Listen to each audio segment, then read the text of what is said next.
20 दिन शोरूम करवा तार रोज आज डे 9। नमस्कार समस्त को जय जगन्नाथ। आशा करते समस्त भले थे। तो सकाल सकाल मुझे दुकान पहुँच जाइली। दुकान पहुँचला बेलू देखला आग वायरिंग काम सब चलती। उपरक आसी देखला बेलू आगर जो प्लास्टर हम बोली भी मिस्त्री आसिले तो से सब कम चलती। आ रिसेप्शन टेबुल काम भी होता आप देखिए काल तो पाखापाखि अल्प कम होता। तो आज ब्लैक ग्लोसी मेटेरियल सब जो लगी था से सब लगी जाता। तापरे आपरे जो ट्रायल रूम रो सब आगे जो सनमाइका सब लगियार अच्छी ता काम चलती। आ ता भितर जो ट्रायल रूम भितर जो छोट मोट सब बेसाइज जिनस अच्छी से सब सीमेंट मारी सब साइज कराऊँगी। ये सब कम देख सारापर मुझे जारका बाहर जाइली कारण आज एलईडी बोर्ड ऑर्डर दबार था। तो दुकान पहुँचिकी मुझे साथ कथा है ऑर्डर देकी पुणी मुझे घर पर बाहर जाइली खायापी। तो खाई सारी आसी दुकान पुणी पहुँच जाइली।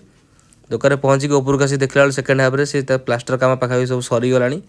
ता भर रिसेप्शन टेबुल सब सब मटेरियल ग्लोसी मटेरियल लगेगी ता ऊपर भी से पट्टा बाड़ेगी तापर बाकी सनमाइका का लगे तापर आउ चेंजिंग रूम रो ड्रोर उपर भी सनमाइका लगे से सब अठा अठा मरा हो रेडी होता आप देखिपे भलसे। ये सब मराहला किसी समय भितर सनमाइका कट कर कौन के लगे बोले सब कम लगी जाता। भितर चेंजिंग रूम डोरटा भी सनमाइका लगी जाता। देखो किस समय पर सनमाइका लगी रिसेप्शन टेबुलटा रेडी होता। आपण मैंने कमेंट कहतु आपको डिजाइनटा केमी लगुच।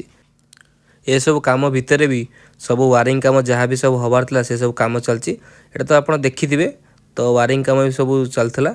तो ता भर संध्या होता तो से सब से जो घर पर बाहर जाते तो से गलापर मुझे मो घर पर बाहर जाती। तो आज भिडियो आपण मैंने एति काली देखा जय जगन्नाथ।